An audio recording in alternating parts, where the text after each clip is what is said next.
Mas então tá, pessoal. Nós estamos então na nossa série Realizadores. Hoje nós estamos na segunda palavra da série. Antes de eu entrar na palavra, gostaria de anunciar uma novidade que vamos ter na próxima semana. Dentro dos Ministérios das Crianças, né, o START. Vocês sabem que nós temos o START, que é o nosso Ministério de Juniores, que acontece todo sábado à tarde aqui na igreja. Nós fazemos ele no formato de pequeno grupo, onde a gente compartilha a palavra que eles aprenderam no domingo no Aviva Kids. E a partir da próxima semana, então, o nosso START está ampliando, ele vai ser para primários e juniores. A partir dos 7 anos, então, as nossas crianças estão bem-vindas a participar. Nós vamos ter um encontro, uma celebração, então, para os primários e juniores, que vai acontecer das 2h30 até as 4h30 da tarde. Então, ali eles vão ter uma palavra, vão ter louvor, vão ter dinâmicas. A nossa proposta é fazer algo bem interativo, bem divertido, conectando com a palavra de Deus. Então, vocês estão convidados a incentivar os filhos de vocês a participarem. A partir de 7 anos. Sempre chega alguém, mas está quase com 7, dá para levar? Com 7 anos. Vamos viver uma fase cada vez. Até porque nós estamos só entre 6 e 7 e nós vamos ter uma turma de uns 30 a 40, né? Então vamos devagar, que nós temos que nos preparar. Mas a gente fica muito feliz porque nós tínhamos já pais pedindo se tinha alguma programação para as crianças dessa idade.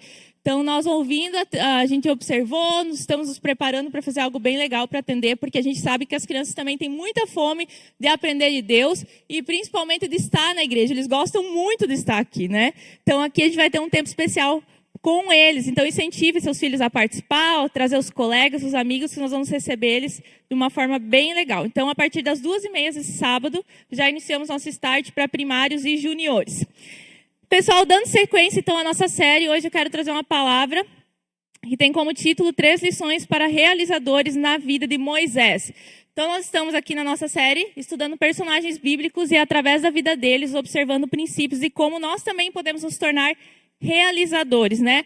Poder fazer aquilo que Deus nos chamou para fazer. Não só realizadores em questão de projetos pessoais, ambições que nós temos, muitas vezes até desconectados do propósito de Deus, mas realizadores como pessoas cientes que têm um chamado, que têm um propósito para o qual nasceram, que Deus estabeleceu para se cumprir nesse mundo. Então nós queremos entender o que Deus tem para nós fazermos, e nós vamos observar homens e mulheres de Deus que disseram sim para Deus e como eles agiram para que eles pudessem também realizar os feitos que Deus já preparou antemão, antes que eles nascessem, para que eles fizessem, assim como para nós também. Como nós aprendemos semana passada na palavra, Deus já preparou antes do nosso nascimento quais seriam as obras que nós iríamos fazer. Então já está tudo encaminhado. Quem gosta de planos e projetos, fique tranquilo. Nosso Deus está com tudo planejado. Você pode não saber qual é o plano, mas Ele sabe. Então é só confiar, descansar e seguir o que Ele está fazendo. Então, nós estamos, a partir dessa proposta, aprendendo sobre os personagens. E o personagem que eu gostaria de compartilhar com vocês hoje é o Moisés. Então, para a gente resumir um pouco antes de entrar nos pontos, nós precisamos lembrar de forma breve a história de Moisés. Então, Moisés, na verdade, ele foi um sobrevivente, né? A gente vê lá na Bíblia, em Êxodo, quando começa a história de Moisés, ele nasceu numa época onde Faraó tinha mandado matar todas as crianças com menos de 2 anos, meninos, né? Do povo hebreu, do povo israelita. Porque o povo estava crescendo muito, o faraó temia que ele se tornasse uma força muito grande, uma força militar, e se livrasse, então, daquela escravidão que eles tinham no Egito. Então, foi instituído que todas as crianças abaixo de 2 anos, então, fossem mortas. Todo menino que nascesse fosse morto, então. E, nesse momento, nasce Moisés, e a mãe dele, então, naquele cuidado que teve, com muita coragem, ela decide por 3 meses esconder Moisés. Eu fico imaginando como esconder um bebê por 3 meses. Né? A gente sabe que criança, principalmente nos primeiros 3 meses, deve chorar, né? Se tem cólica, ainda pior ainda, mas os vizinhos ouvem. Né? Quem tem vizinho de criança recém-nascida, que a família tem recém-nascido, sabe que a gente ouve. Né? Então, imagina o desafio que Joquebede tinha de cuidar de Moisés nesse momento. Então, quando ele completou 3 meses, ela viu que não tinha mais como manter ele escondido.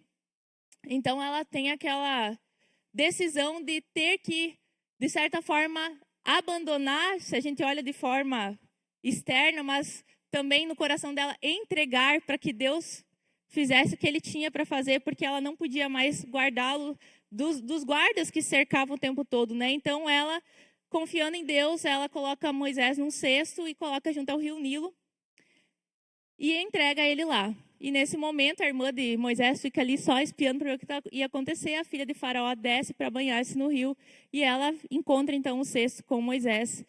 E ela que dá o nome para Moisés significa tirado das águas. E nesse momento, a irmã de Moisés, sem que a princesa soubesse que fosse a irmã de Moisés, chega e se oferece para então arrumar alguém que cuidasse daquele bebê e pudesse amamentar esse bebê enquanto ele tivesse que crescer, ser amamentado, né? As primeiras criações do bebê, ela ia arrumar alguém para fazer.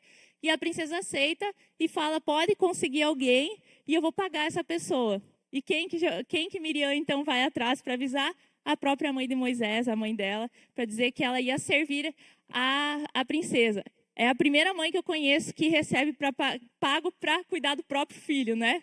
Todas as mães gostariam disso, né? A gente merecia, não é fácil. Mas Joquebede pensa, num momento ela não sabia o que ia acontecer com o filho dela, em outro momento ela está com os filhos de volta nos braços, na segurança da guarda real, que não ia acontecer nada, porque agora a filha do faraó tinha adotado e ainda ganhando pago para amamentar a criança, né?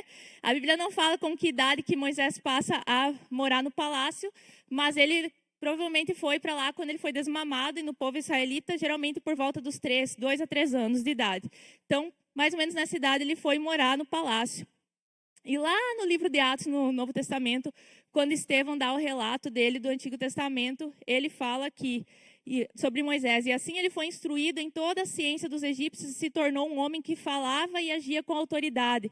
Então Moisés cresceu ali dentro do palácio e foi instruído da melhor instrução, com certeza, né? Foi preparado, provavelmente treinado para a guerra, por causa que, né, estava dentro da família do faraó, então tinha que travar suas guerras. Existem livros de guerras que não estão dentro da Bíblia, que podem fazer relato, que dá para fazer ligações com Moisés como um guerreiro também. Então Moisés cresce muito bem suprido de educação, de cuidado, e esses são os primeiros 40 anos da vida de Moisés. Então, esse é o resumo geral de Moisés. E até o seu salvamento milagroso, não existia mais nada na vida de Moisés que nós pudéssemos dizer que era um destaque no sentido de realizações para Deus. Nós sabíamos que Moisés pertencia ao povo de Deus e muito provavelmente, por ter sido cuidado pela sua mãe, ele aprendeu sim como funcionava a instrução do seu povo, a cultura, a religião do seu povo. Então a Bíblia não destaca nenhum feito de Moisés até essa idade que o classificasse como um realizador segundo o coração de Deus.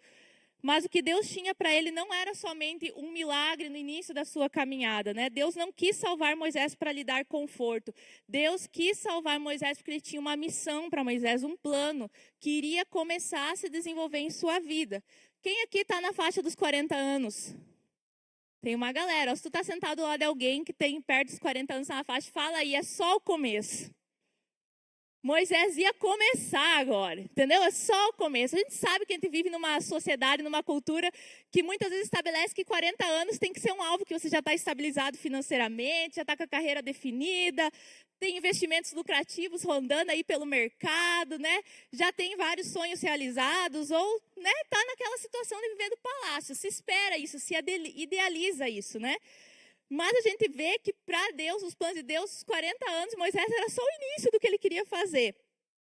Né? Então, muitas vezes a gente tem que se observar se nós não estamos idealizando e buscando coisas que são sucesso e realizações nessa terra. Porque se nós observássemos por esse viés, Moisés seria um realizador para esse mundo. Estava no palácio, né? Como diz lá em Atos, era um homem que falava e agia com autoridade.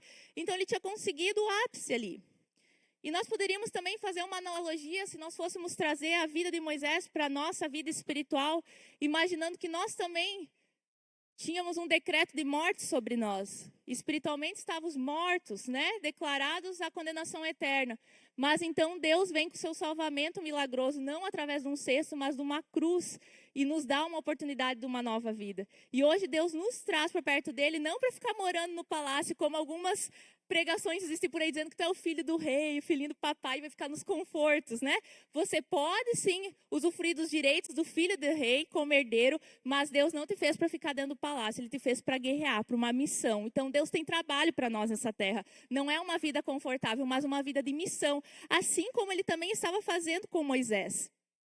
Então, cientes disso, desse nosso resumo do início da vida de Moisés, nós vamos observar 3 características na vida dele que servem como lições para nós que desejamos também ser realizadores segundo o coração de Deus.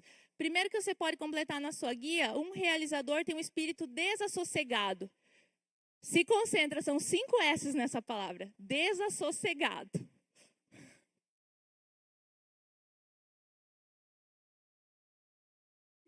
Desassossegado é aquele que não sossega, que não fica parado.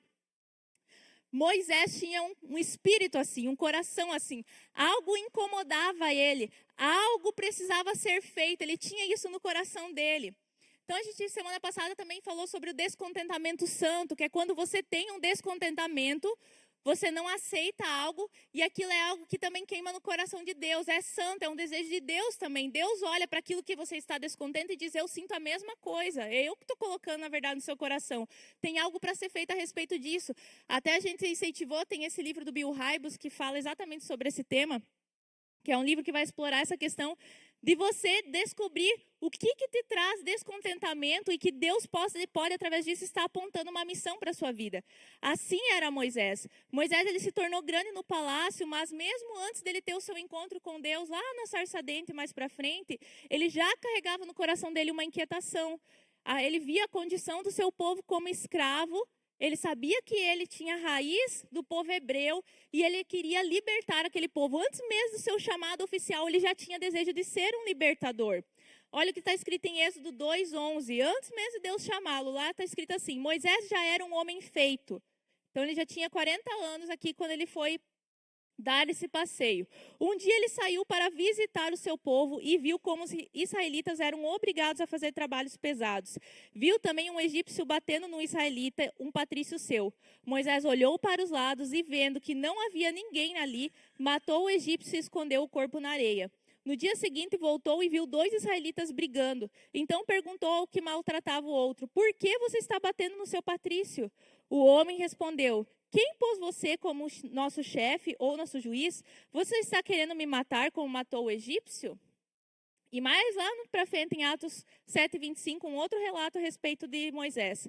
Moisés pensava que os israelitas entenderiam que Deus ia libertá-los por meio dele, mas eles não entenderam, retratando esse momento, então.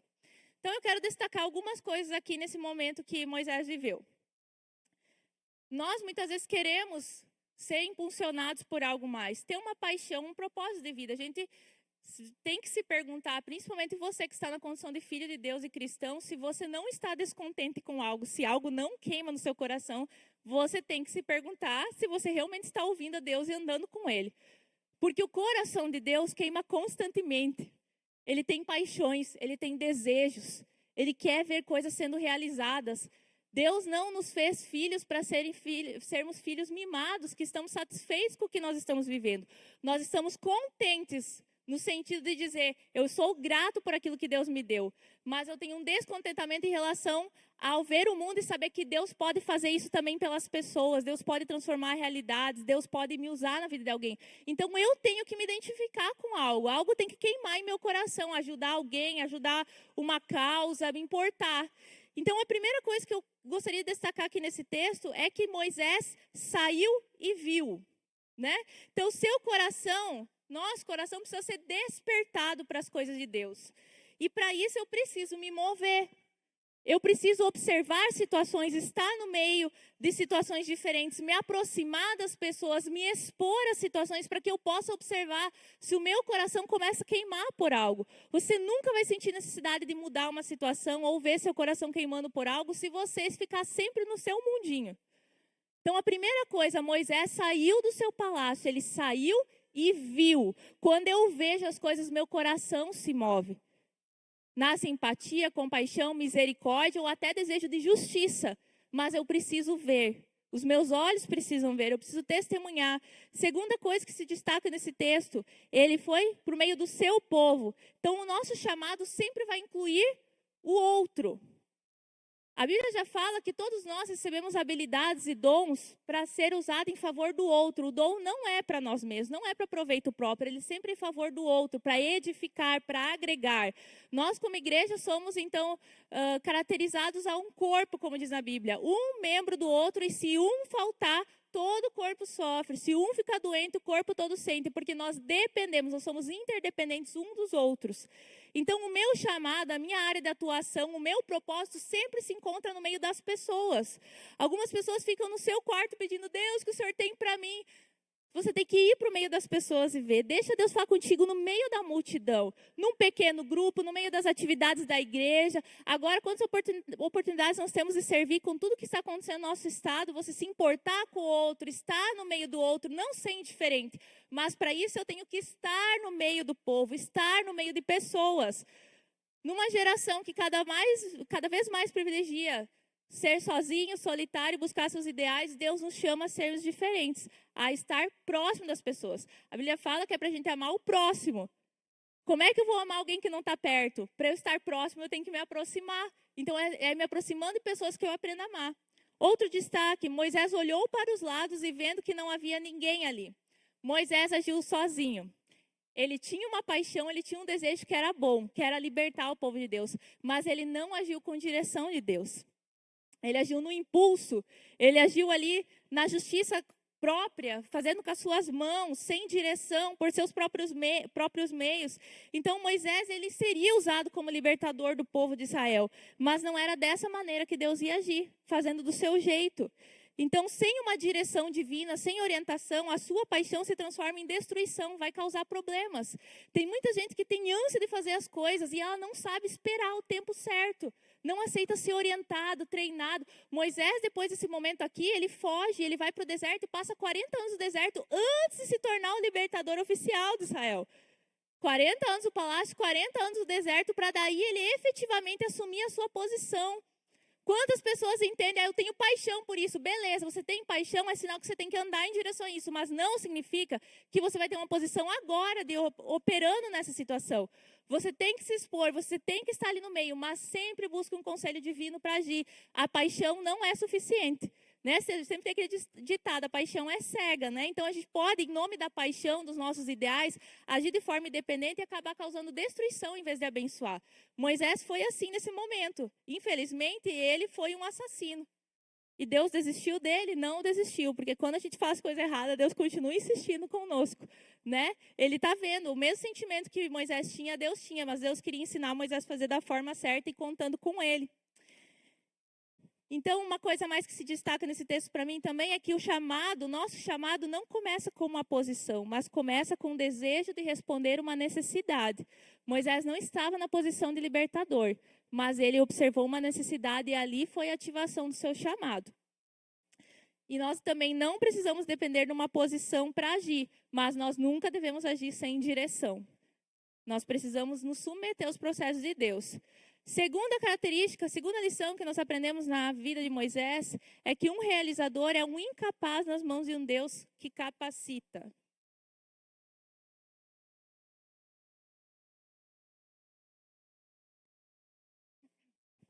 Moisés respondeu ao Senhor: Ó Senhor, eu nunca tive facilidade para falar, nem antes nem agora, depois que começasse a falar comigo.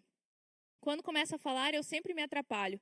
Porém, o Senhor lhe disse: quem dá boca ao ser humano? Quem faz com que ele seja surdo ou mudo? Quem lhe dá a vista ou faz com que fique cego? Sou eu, Deus, o Senhor. Agora vá, pois, e eu ajudarei a falar, e lhe direi o que deve dizer. Aí Moisés pediu: não, Senhor, por favor, manda outra pessoa. Então o Senhor ficou irritado com Moisés. Eu não queria ser a pessoa que irrita Deus, né? Moisés conseguiu isso, e não só uma vez. E é o homem considerado mais manso da terra, né? Claro que ele viveu um longo processo para se tornar esse homem manso, né? A gente viu o que ele fez um pouquinho antes do que aconteceu aqui. Mas nessa situação aqui, Deus está chamando Moisés, então, para se aproximar dele, né? Para conhecer, para ter um encontro com ele. E Moisés, ele começa a dar várias desculpas para Deus, dizer que ele não tinha facilidade para falar. E é interessante que ele fala: não tive facilidade para falar nem antes, nem agora que eu estou falando com o Senhor. Tipo assim, eu já sei como funciona a coisa, já definindo para Deus como as coisas funcionam. E assim como Moisés, muitas pessoas querem ensinar Deus sobre quem ele deve escolher. Sabe, colocar muitos empecilhos para Deus poder usar a sua vida. E isso é um tipo de orgulho. A pessoa pensa que está sendo humilde, não é humilde. A pessoa humilde é dependente de Deus. A pessoa que é humilde, ela sabe: eu não posso nada, eu sou dependente de Deus. O orgulhoso acha que não sabe nada e que ninguém vai saber por ele também, nem vai fazer por ele. Isso é um orgulho, por isso que Deus ficou irado. Deus não estava chamando Moisés para fazer qualquer coisa. Deus estava chamando Moisés para um plano dele. Então Deus se responsabilizava que isso ia dar certo, que isso ia acontecer. Então, a gente precisa lembrar disso, que quando Deus nos chama para realizar algum projeto, se Ele coloca em nosso coração algum desejo, Ele se responsabiliza, Ele garante que vai dar certo no final. Muitas crises que nós enfrentamos, quando a gente insiste e resiste em fazer as coisas para Deus, em agir em nossa vida, tomar passos novos, é porque nós insistimos em olhar para nós mesmos, ao invés de olhar para Deus. Então, quando eu olho para mim, eu sempre vou encontrar fraquezas, debilidades, pecados, defeitos, várias impossibilidades. Quando eu olho para Deus, eu vejo que tudo é possível. Então, toda vez que Deus nos chama a fazer algo, Deus nos convida primeiro para olhar para Ele. É sempre um olhar primeiro para Deus, é Ele que vai realizar. Então, o que Deus resume aqui, que Ele está falando aqui para Moisés, que nós não precisamos saber fazer nada, nós só precisamos saber obedecer.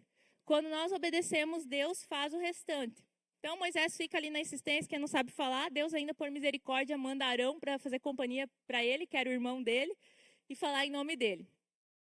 Então, nós vamos sempre nos lembrar isso, que quando nós somos chamados a realizar obras para o Senhor, que nós somos incapazes. Nós somos limitados, sim. Em nós não existe a capacidade suficiente para fazer muito mais as coisas espirituais. Nós não conseguimos mudar o coração de ninguém. Nós não conseguimos convencer ninguém. Quem faz é Deus. Então, eu contando com Deus, eu vou adiante. E a terceira lição que nós aprendemos na vida de Moisés, um realizador será tentado.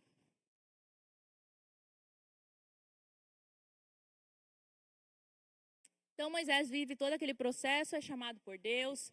Nós conhecemos o que acontece quando ele volta para o Egito, que ele fala para Faraó que o povo era para ser libertado, o Faraó resiste, vem as pragas, né, sobre o Egito, o povo finalmente é libertado, vivem um milagre lá do Mar Vermelho se abrir, vivem vários milagres de Deus prover alimento, prover água para eles.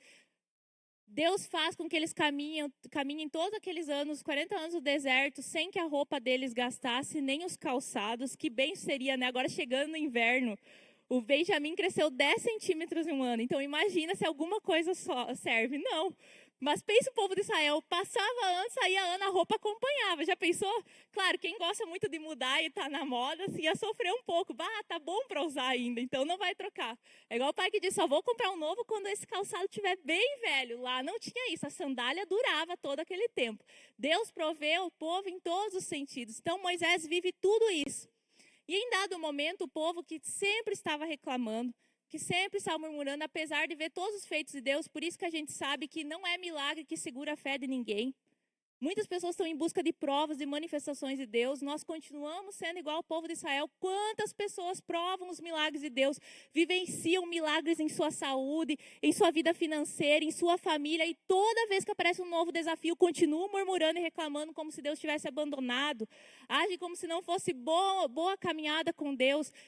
Um nítido exemplo de como Israel era. Quando a gente lê a história, a gente chega a sentir raiva da situação, mas nós muitas vezes repetimos os mesmos erros.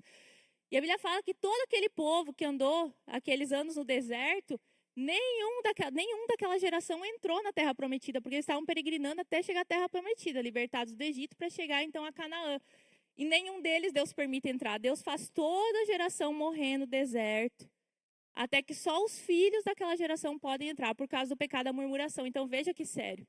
Deus chegou ao ponto de libertar o povo. Eles viveram coisas incríveis, mas não entraram na Canaã porque foram murmuradores. E num contexto desse que eles estão reclamando, diante da reclamação porque não tinha água, eles estavam com sede, Moisés e Arão então vão até a porta do tabernáculo e se ajoelham e pedem uma direção de Deus, e a glória de Deus se manifesta. E Deus dá uma ordem a Moisés, que ele pegue a vara dele, juntamente vá com Arão até a pedra, e ele fale a rocha. E a rocha, naquele momento, diante do povo, iria, então, verter água para saciar todo aquele povo e os rebanhos deles. O problema foi que Moisés e Arão reuniu o povo, né, como Deus tinha dito, mas eles agiram de forma errada. O texto bíblico lá em Números 20:10 diz assim, quando Moisés fala, ouvi agora, rebeldes, será que teremos que fazer sair água dessa rocha para lhes dar? Então ali, naquele momento, Moisés, ele não fala com a rocha, ele bate na rocha com a sua vara e ele puxa para si. Será que eu vou ter que resolver a situação? Olha aqui, seus rebeldes, vai dar certo. E Deus realmente faz verter água. Mas naquele momento, Deus fala, como vocês não confiarem em mim para honrar minha santidade diante dos filhos de Israel, por isso vocês não conduzirão esse povo para a terra que lhe dei. Pensa, Moisés e Arão, que libertaram o povo a fim de cumprir esse propósito, chegar a Canaã. Eles não entrariam em Canaã. Os líderes, os ungidos, os que presenciaram tudo, os escolhidos, tiveram consequências dos seus erros. Eles caíram na tentação. E algumas tentações que nós observamos nesse texto aqui. Primeiro, a impaciência. Moisés deixou que o seu impulso tomasse a frente da sua fé. Então, quando a gente é muito impaciente, a gente fica muito vulnerável ao ponto de falhar logo no nosso ponto mais forte. Moisés é declarado na Bíblia como o homem mais manso da terra. E foi justamente numa situação que ele precisava de mansidão que ele falhou. Então, ele foi impaciente com aquilo que estava acontecendo. Moisés também foi desobediente. Ele não foi fiel à instrução que Deus deu. Ele tomou o poder para si de fazer as coisas do seu jeito. Então, algumas pessoas elas têm a tendência disso, elas até vão obedecer a Deus, mas elas fazem as coisas à sua maneira. O importante é que eu fui. Não, não é importante que tu foi. É importante que tu foi e como você foi, né? Para Deus aqui isso aqui valia. Até porque mais para frente a gente vai entender que aquela rocha ela era uma simbologia de Cristo, apontando Cristo, né? E Moisés bate na rocha em vez de falar a rocha. Então, quantas vezes temos mania de achar que a gente sabe resolver as coisas, acha que é bom o suficiente e começa a cair na tentação, no orgulho de achar que você já sabe fazer as coisas, você já sabe de jeito. No início da nossa caminhada, muitas vezes nós somos aquela pessoa insegura que não sabe falar igual Moisés. Mas em dado momento, depois de ver tantas bênçãos acontecendo, Deus te usando, existe a tentação de você achar que você já sabe fazer as coisas do seu jeito. Você vai resolver. E nesse momento, então, Moisés não é fiel à instrução. E também Moisés é desonrador. Moisés não apenas foi desobediente e impaciente, mas ele desonrou a santidade de Deus. E ele acabou querendo ocupar o lugar de Deus. A Bíblia fala que Deus não divide a glória dele com ninguém. Moisés atribuiu a ele aquele feito, que ele diz, eu vou ter que resolver isso, eu vou fazer a água sair da rocha. Então, naquele momento, ele passou a glorificar a si mesmo. Eu vou resolver isso aqui, esse povo rebelde, não aguento mais vocês. E assim ele comete pecado de atribuir a si mesmo a glória que pertencia a Deus. Deus ia se manifestar no meio do povo. Era o poder de Deus que era para ser visto e não o quanto Moisés sabia fazer acontecer. Então a gente se pergunta como pode que Moisés saiu de um homem que era tímido e não sabia falar para um homem que sabia agora tirar água até da rocha. Porque esse é um outro perigo dos realizadores. Quando nós começamos a realizar as coisas, nós temos a tentação de nos orgulhar daquilo que nós estamos fazendo. Nós não podemos nos esquecer quem nos sustenta em toda a caminhada e quem faz. As realizações, as pressões da caminhada, a falta de vigiar podem nos fazer perder as bênçãos que Deus prometeu para nós. Então, com certeza, Deus perdoou o pecado do povo, o pecado de Moisés, mas a consequência do pecado de Moisés ele teve que assumir. E ele não pôde entrar, então, na terra prometida. Lá em Êxodo 31 diz assim, quando Deus disse para Moisés, você vai morrer ali no monte como Arão, o seu irmão, morreu no Monte Or. Vocês dois foram infiéis a mim diante do povo de Israel, quando estavam perto das fontes de Meribá, não longe da cidade de Cádiz, do deserto. Vocês dois me desrespeitaram, por isso você verá de longe a terra que eu estou dando aos israelitas, porém não entrará nela. Pensa só um homem que caminhou tudo aquilo, viveu tudo aquilo pelo povo. E na hora de poder provar da terra que manda leite e mel, subir numa montanha e só dar uma olhadinha de longe. E não poder usufruir daquilo que ele conquistou como realizador em Deus. E Deus é firme, e isso nos remete a nós lembrarmos a viver a nossa vida para Deus com temor. É aquela nossa constante mania que nós temos, e a tendência desse tempo em minimizar e sempre dizer que Deus entende as coisas, né? Deus é um Deus zeloso, pela sua presença e pela sua santidade. Então eu devo fazer as coisas para Deus com zelo e com temor.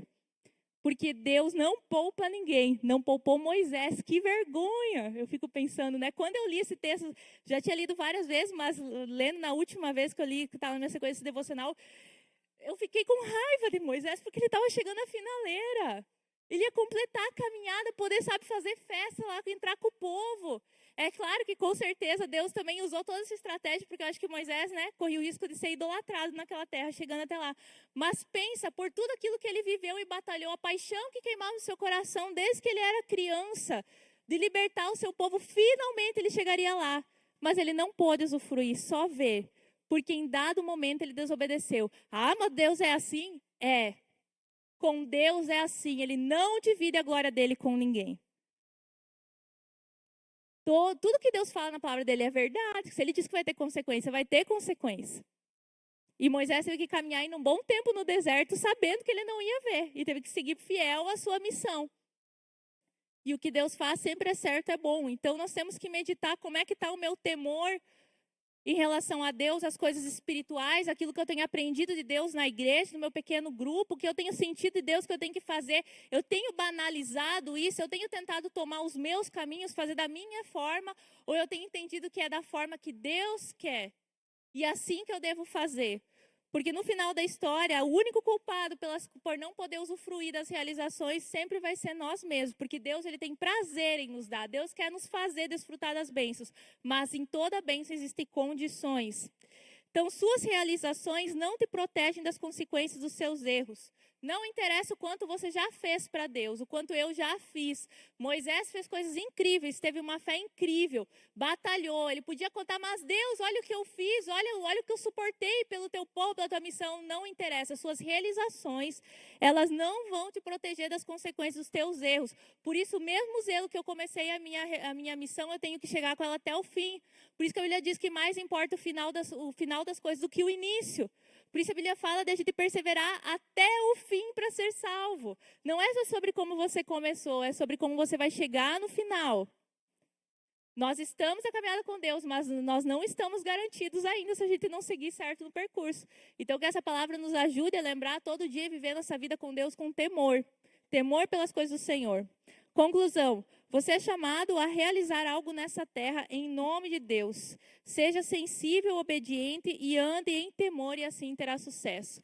Então, irmãos, todos nós que estamos aqui, independente da idade, como eu falei ali, 40 anos era início, e com 80 anos, então, Moisés foi finalmente libertar o povo. Né? Não tem idade para aquilo que Deus está nos chamando. O percurso inteiro da nossa vida, o que acontece em nossa caminhada serve para aquilo que Deus vai nos apontar em nossa missão. Todos nós aqui temos um chamado, uma missão, algo a realizar. Existe uma necessidade, uma pergunta sendo feita no mundo que só você pode responder através de Deus. Deus quer usar a tua vida para isso. E Ele dotou você com todas as habilidades necessárias com o poder dele. Daqui uns dias vamos ter aqui na igreja o curso Forma e eu quero incentivar você a participar. O curso Forma é um curso que a gente ajuda você a observar quais são as tuas habilidades, quais são os teus dons, para que você possa se enquadrar nisso. Porque Deus depositou algo sobre nós e Ele vai chegar no final dos tempos e vai pedir a conta de como está isso, se foi lucrativo ou não, né? Então que Deus possa encontrar em nossas mãos muitos frutos, muitas realizações e que possa seguir essa caminhada então com essa sensibilidade, amém? Vamos colocar em pé e vamos orar?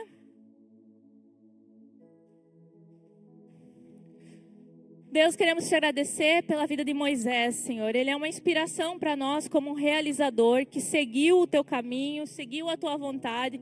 E também ele serve, Pai, em sua vida como uma maneira de nos advertir das coisas que devemos cuidar. Deus, tenho certeza que se Moisés estivesse aqui falando hoje, ele imploraria e choraria para nós, dizendo: irmãos, por favor, obedeçam a Deus da forma que Ele estabeleceu, para que vocês possam desfrutar das bênçãos. Deus, nós queremos ouvir as lições da vida de Moisés nessa noite. Queremos, Deus, em nome de Jesus, perceber em nosso coração o que está nos deixando inquietos, que aponta para o chamado que o Senhor tem para nós. Queremos também, Deus, nos lembrar que é o Senhor que nos capacita em meio às nossas incapacidades. E também queremos ser vigilantes em relação às tentações que vamos encontrar no nosso caminho. Que o nosso coração nunca deixe de vigiar, que ele não decline dos teus caminhos, Deus, que ele não se torne indiferente para os teus princípios. Que a gente aprenda a confiar e obedecer ao Senhor 100%. Tua palavra já nos diz que os sofrimentos dessa terra não são nada comparados à glória que nos espera no céu. Que todo dia, quando nós enfrentarmos nossas lutas, nossos desafios, nossas tentações, a gente lembre que vale a pena por aquilo que está nos esperando lá na frente. Queremos chegar ao final da caminhada com sucesso, não só iniciar com vigor, mas chegar ao fim dos nossos dias, da nossa missão, sabendo que nós entregamos o nosso melhor para Ti. E o Senhor vai poder ter satisfação em nos receber, porque nós produzimos frutos para o Senhor, Deus. Assim nós oramos nessa noite, pedindo graça e misericórdia do Senhor. Que nós sejamos uma resposta para as necessidades desse mundo. Que nós possamos, como igreja, ser uma igreja cada vez mais avivada, que sabe responder àquelas necessidades que estão à nossa volta. Em nome de Jesus que nós oramos. Amém. Glória a Deus.